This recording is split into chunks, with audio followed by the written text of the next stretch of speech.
안녕하세요. 금융치료사 닥터 프로입니다. 오늘 시간에는 일봉에 대해서 이야기를 하려고 해요. 일봉이 뭐냐면 흔히 말해서 뭐 캔들이라고 하고 뭐 하루의 결과물을 나타낸다라고 생각하시면 됩니다. 그래서 첫 번째로는 여러분들이 이 캔들의 색깔을 아셔야 되고요. 그 다음에 시작가, 그리고 고가, 아, 저점대, 그리고 종가에 대해서 아셔야 됩니다. 그리고 두 번째로는 동시효과에 대해서 아셔야 됩니다. 동시효과에 대한 수급. 그래서 저희는 이거를 이제 갭 상이냐, 갭 하락이냐 이야기하는데, 이 갭상과 갭 하락은 시가에 해당이 됩니다. 여거에 대한 투심, 뭐 그로 인해 손절가 잡는 방법. 이제 시작이 굉장히 공격적이거든요. 그래서 장 시작에 어떻게 대응을 해야 되는지에 대해서 좀 이야기를 나눠보도록 하겠습니다. 그래서 캔들을 조금 아시다 보면은 투자 심리가 좀 보이기 시작할 텐데, 뭐 지금부터 하나씩 이야기를 해 보도록 하겠습니다. 뭐 상황별 좀 이야기를 나눌 텐데, 캔들은 다 아시겠지만 이런 빨간 캔들이 있고요. 그리고 이런 파란 캔들이 있습니다. 뭐 아시다시피 이 상황이라면 여기가 시작가인 시가가 되는 거고요. 뭐 여기가 장이 끝났다면 종가가 되는 거고. 자, 만약에 지금 장 중이라면 현재가가 되는 겁니다. 그리고 이제 뭐 아래 꼬리가 이렇게 달려 있다면 여기가 이제 저점대인 저가가 되는 거고, 뭐 여기도 지금 상태에서는 얘가 종가이자 고가이지만 만약에 꼬리가 달렸다면 얘가 고가가 되겠죠. 자, 그리고 반대로 얘는 하락이기 때문에 위에가 시가가 될 테고 위에가 종가가 될 테고, 어, 뭐 저가, 고가, 꼬리가 달리면 뭐 고가, 뭐 꼬리가 달리면 얘가 저가가 되고, 뭐 이런 건 똑같습니다. 자, 그러면 이제 프로테이지에 대해서 이야기를 나눌 건데요. 프로테이지가 옛날에는 15%였어요. 그런데 이제 30%로 깼죠. 예, 바뀌었음에도 불구하고 사람들은 여전히 주식에서는 투심이 이래요. 3%만 먹었으면 좋겠다. 대부분 3에서 5%가 단타라고 많이 봐요. 이거는 이제 투심입니다. 투자 심리. 그런데 이 여러분들한테 얘기하고 싶은 거는 3%, 5% 이런 거 사실 그렇게 중요하지 않아요. 그냥 내가 상황에 맞게 팔고 상황에 맞게 손절하고 상황에 맞게 수익을 내야 되는데, 단타는 3%야, 단타는 5%야, 뭔가 약간 공식이 되어 있는 듯한 그런 것들이 주식을 하는데 좀 망치는 게 있어요. 뭐 예를 들자면 내가 9.7%야. 그럼 10% 수익 내고 싶은데, 뭐 이런 거라든지, 아니면 내가 지금 뭐 90만 원의 수익을 냈어. 그럼 100만 원 채우고 싶은데, 이런 투자 심리가 있거든요. 이런 투심은 주식을 여러분들이 매매하시는데 그 어떠한 도움도 되지 않아요. 그냥 기계처럼 이 상황이 나왔으니까 난 사고, 이 상황이 나왔으니까 팔아야 되는 건데, 이런 심리적 요인 어떻게 보면은 그냥 자기 만족이거든요. 그런 자기 만족은 좋지 않다. 그런데 주변 분들한테 물어보세요. 주식하시는 분들한테, 야, 단타가 몇 프로라고 생각해? 그러면 대부분 3에서 5%를 얘기하거든요. 그 정도로 투자 심리가 많이 깔려 있어요. 그렇기 때문에 뭐 아무래도 좀 많은 방해가 된다. 그런데 뭐 이어서 얘기하겠지만, 저희가 주식만 이야기하는 건 아니잖아요. 주식과 코인에 대해서 이야기를 하고 있는데, 주식 같은 경우는 단타를 3%로 보통 많이 잡고 있는데, 코인 같은 경우는 단타 개념이 프로테이지가 없어요. 그래서 그냥 뭐 오히려 코인이 더 심플한 것 같아요. 상황에 맞게 팔아야지. 저항받네 팔아야지. 이탈 안에 팔아야지. 조금 기본적으로 공부를 하신 분들 기준 하에. 그리고 뭐 조금 더 솔직히 말하면은 이 일본 같은 경우는 주식이 더 잘 먹혀요. 왜냐면 데이터가 많기 때문에. 코인 같은 경우는 24시간이잖아요. 그래서 동시효과 개념이 거의 없죠. 예. 그래서 이제 뭐 갭상이라든지 그런 부분들에 투자 심리가 적용이 안 되기 때문에 그냥 코인은 이어간다라는 개념인 거고, 그래서 어, 아무래도 분석할 수 있는 기준이 주식이 조금 더 많다라고 생각하시면 됩니다. 그래서 캔들에 대해서 조금 이야기를 했고, 그러면 이제 차트 대입하기 전에 상황에 대해서 이야기를 해볼게요. 여러분들이 제일 궁금해하는 상한가부터 이야기를 해볼게요. 오늘 정말 내가 종목을 잘 잡아서 상한가를 갔어요. 보통 뭐 29.9, 뭐 9697, 뭐 이렇게 돼 있지만, 그냥 30%라고 하겠습니다. 딱 30% 상한가는 거의 없죠. 예. 자, 그러면 상한가인데, 이 종목이 이상하게, 간단한 거거든요. 그 상한가를 가면은, 자, 첫 번째, 기분이 좋다. 그래서 두 번째, 내일을 꿈꾸게 된다. 자, 세 번째, 그래서 매도 생각을 하지 않는다. 이게 기본적인 거거든요. 그러면은 나랑 똑같은 생각이라면 이 상한가에서는 누구도 팔면 안 돼요. 네, 누구도 팔면 안 돼요. 그래서 여기서는 그래서 호가창, 호가창이라는 게 이제 아, 그 가격에 걸려 있는 주수들을 확인하는 호가창이 있죠. 그 호가창을 알아야 되고 사실 그냥 이 캔들만 바라보면 거래가 잘 되는지 안 되는지 몰라요. 뭐 거래량을 계속 보고 있을 수도 없고 그래서 분 차트를 꼭 알아야 돼요.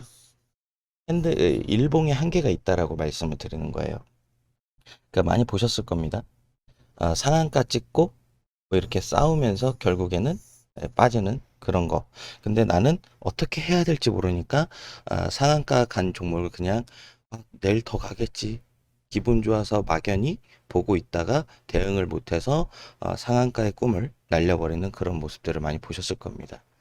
자, 그러면 상한가 가면 기분이 좋다. 내일을 꿈꾸게 된다. 매도 생각이 없는데 밀렸다라는 거죠.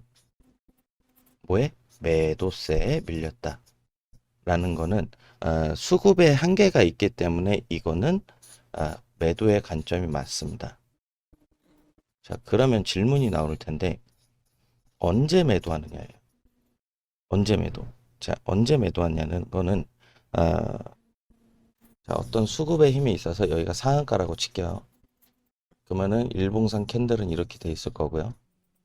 자, 그러면 분 차트도 어떤 기준선이 있지 않겠습니까? 지지저항. 음, 그러면 얘가 여기서 싸웁니다. 아직 완벽한 교통정리가 안 된 애들은 이렇게 싸웁니다. 싸우다가 이탈하면은 깨지는 겁니다, 상한가가. 그래서 아까 말씀드렸다시피 호가창과 분차트 얘네를 보면서 이제 스탑로스 기능 같은 것들이 많이 있거든요. 미리 잡아놓는 거죠. 나 여기 이탈하면은 매도할게. 음, 그래서 일봉의 한계가 있다. 상한가라고 마냥 좋아하시면 안 됩니다. 정확히 우리가 교통정리가 된 상한가는 좋은데 어, 그 상한가가 교통정리가 안 됐다면은 좀 약간 좋지 않죠? 자, 그 두 번째. 자, 상한가. 교통정리가 돼 있다면 파는 사람이 없기 때문에 시작하자마자 점상을 가야 돼요. 점상은 뭐냐면 어, 장 시작과 동시에 상한가. 이 전제가 뭐냐면 어, 매도가 없잖아. 그러면 사고 싶은 사람만 많을 텐데 그러니까 시작하자마자 상한가 가는 거예요. 매도세가 없기 때문에. 역시나 교통정리가 잘 되어 있다면 가능하겠죠. 매도세를 다 먹고 올라간 거니까. 그런데 대부분 상한가들은 이렇게 안 되죠. 주식하시는 분들 중에서는 평생 점상을 한 번도 못 잡아 보신 분들도 많아요. 그 정도로 점상이 흔한 건 아닙니다. 상한가 다음에 시가가 뭐 여기서 시작할 수도 있고 또는 여기서 시작할 수도 있습니다. 자, 그런데 시가가 왜 같은 빨간색인데도 불구하고 갭상을 하는지, 갭하락을 하는지 아셔야 돼요. 그 갭상을 했다면은 어, 그 매수세 우위잖아요. 매수세 우위라면은 역시나 위로 가야 돼요. 네. 그런데 이 갭상에서 위로 가면 다행인데 여기서도 이렇게 빠지는 경우가 있어요. 자, 그러면 여기서도 손절가를 어떻게 잡느냐? 역시나 분차트 라인을 잡아야 돼요. 자, 그런데 여기가 공중에 떠 있잖아요. 음, 기본적으로 전일 종가에 강한 라인을 잡아요. 그런데 여기에 프로테이지가 몇 프로냐? 뭐 10% 차이 나는데 그렇게 잡을 수는 없잖아요. 짧게 뭐 한 5% 정도 차이 나면 그렇게 잡을 수 있겠지만, 그래서 10% 정도 막 크게 차이 난다라고 하면은 과거의 데이터를 갖고 와야 돼요. 뭐 어딘가 이런 뭐 데이터들이 있겠죠. 그런 데이터들에서 라인을 갖고 와서 그 라인 근처에 한번 강한 지지 저항 라인이 있는지 체크를 해보셔야 됩니다. 그래서 지지 저항이 굉장히 중요하다라고 이야기를 했습니다. 반대로 개파락 같은 경우는 이미 시가가 여기 있는데 내가 곧바로 팔면은 또 바보 돼요. 그래서 한번 여기서 반등받고 올라오는지 반등받고 올라왔다라는 거를 해석을 하면은 어, 매도세가 우위였는데 뭐 수급적으로 매도 물량을 다 흡수하고 상승했다. 그래서 라인을 잡았다. 자, 이렇게 되면은 상승했어? 그러면은 뭐 일단 자리 올 때까지는 여기 라인 잡는 거예요. 여기 라인. 그리고 또 여기 라인 잡고 이런 식으로 라인만 잡아주면은 캔들상에 대응을 할 수 있다. 그리고 내가 좀 고수익이 나서 일봉상의 라인을 잡을 거라면은 지금 이건 단타 라인 잡는 거고 일봉상의 라인을 잡을 거면은 역시나 이평선 기준. 그런데 이평선과 지금 현재가의 갭 차이가 너무 크다면은 이런 라인들을 잡아줘야 되는 겁니다. 이해되셨죠? 음. 그래서 캔들 같은 경우는 시작이 어디서 하는지 그리고 뭐 어디서 끝나는지 그로 인한 투자 심리가 동시효과에서 잘 반영되는지 이런 것들을 잘 체크를 해야 되는 게 포인트입니다. 자, 그래서 여기서 좀 팁이 있는데 반대로 하한가 간 종목 마이너스 30% 하한가가 갔는데 여기서 또 싸우는 애들이 있어요. 반대로. 그래서 여기를 뚫으면은 갑자기 급등하게 됩니다. 자, 그런데 이럴 때 전제 조건은 거래량이 정말 엄청나게 많아요. 그래서 거래량을 또 살펴봐야 되는 거고. 예. 이게 이제 하한가 매매가 있죠.